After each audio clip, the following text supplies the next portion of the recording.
দাবদাহে পড়ছে বাংলাদেশ সহ গোটা দক্ষিণ এশিয়া।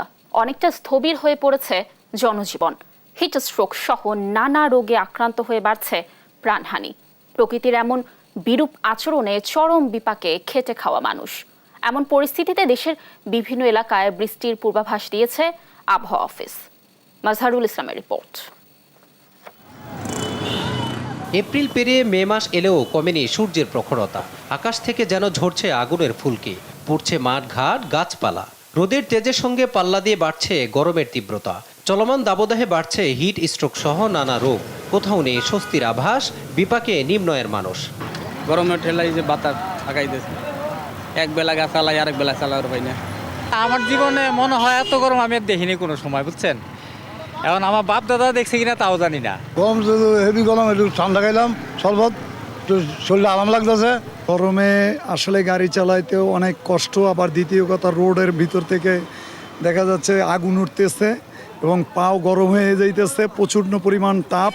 তীব্র গরমে শ্রমজীবী মানুষকে একটু স্বস্তি দিতে তেজগাঁও থানা পুলিশের পক্ষ থেকে বিতরণ করা হয়েছে খাবার, স্যালাইন, পানি ও ক্যাপ। আবার ব্যক্তিগত উদ্যোগে অনেকেই বিতরণ করেছেন ঠান্ডা পানি, জুস এবং খাবার। শ্রমিকদের মাঝে আমরা তেজগাঁও থানার উদ্যোগে ক্যাপ, স্যালাইন, পানি বিতরণ করছি। যতদিন এই ধরনের আবহাওয়া থাকবে এই কার্যক্রম আমাদের নিজেদের জন্যও থাকবে এবং শ্রমজীবী মানুষ, পথে যারা কষ্ট করে তাদের জন্য আমাদের এই উদ্যোগ অব্যাহত থাকবে। সবুজ মেরে কংক্রিটের নগর আর জলাধার ভরাট সহ প্রকৃতি বিরোধী কর্মকাণ্ডের ফলে বাড়ছে এমন অসহনীয় তাপমাত্রা। এদিকে আবহাওয়া অফিস থেকে মিলেছে স্বস্তির বার্তা। কমে আসবে তাপমাত্রা, বাড়বে বৃষ্টির সম্ভাবনা। দেশের উত্তর, পূর্ব এবং পূর্বাঞ্চল, সিলেট বিভাগ এবং চট্টগ্রাম বিভাগে কোথাও কোথাও বৃষ্টিপাতের সম্ভাবনা আছে।